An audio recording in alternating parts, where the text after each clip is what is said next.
There is a place beneath the earth that every land knows, though each calls it by a different name. The Greeks carved their doorway in the shadow of a poplar tree, near a river so dark it seemed to drink the light.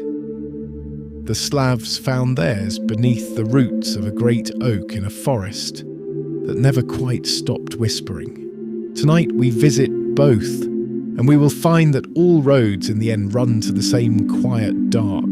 Before we step below, know this, that this is a tale told slowly, the way old stories are told, the way a fire tells its own story to the dark. Come stand at the edge with us where the poplar trees lean toward a river that drinks the light. To enter the Greek underworld, the dead had to cross that river, the Styx. It was wide and black and impossibly still. On the far shore waited a three-headed dog and a boatman who asked no questions, only for a coin. Every soul who ever lived has stood where we are standing now.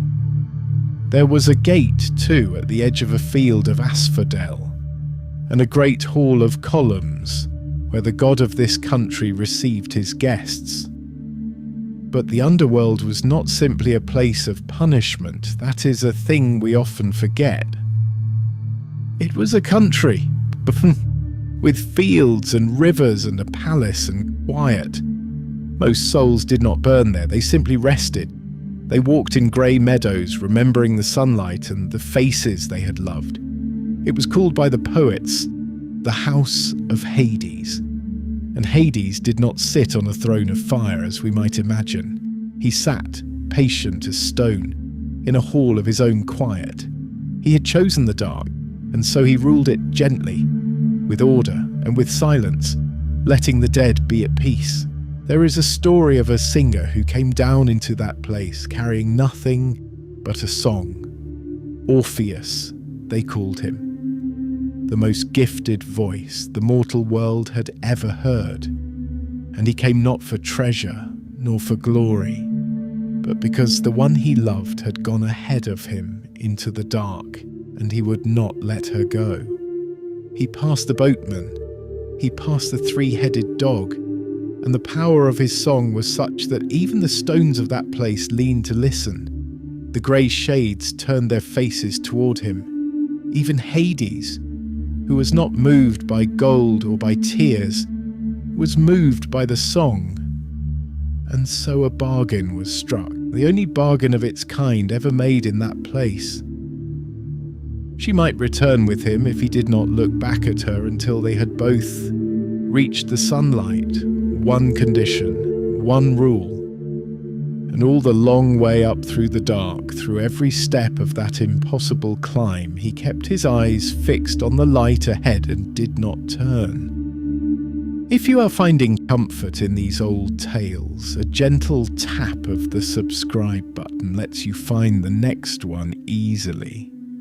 We will be here by the fire again soon. Orpheus was almost there. He could feel the warmth of the sun on his face before he saw it. And then because he was only mortal and because he loved her, and because he could not bear one more step of not knowing, he looked back, and the shadow claimed her again, gently, the way the tide takes back what it lent to the shore. She did not cry out, she only smiled and faded, and the grey quiet closed around her like water. Orpheus stood at the edge of the light, alone, his song gone silent in his throat. And so the singer turned at last from the shadowed river and left his song to echo in the dark. The Greek night closed softly behind him. Our second tale tonight carries us north, to a different kind of darkness, a cold one, bound with iron and an old cold. There, Orpheus, in a forest that never quite stopped whispering, another door was waiting. The Slavs told of a man who could not die, or rather, who had hidden death away so cleverly that death forgot where he was. Koschei the Deathless. His soul was not in his body. It was in a needle, and the needle was in an egg, and the egg was in a duck, and the duck was in a hare, and the hare was in a chest, and the chest was bound with iron, and the iron hung at the very edge of the world, from a chain in the branch of an old oak tree. Now here is the strange and tender part, for Koschei kept one thing he could not hide.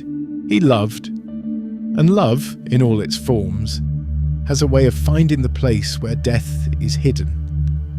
They tell of a princess who was carried away into that cold kingdom, and of a hero who followed her, not with a sword, but with patience. He learned the secret, the needle, the egg, the duck, the hare, the chest at the world's edge.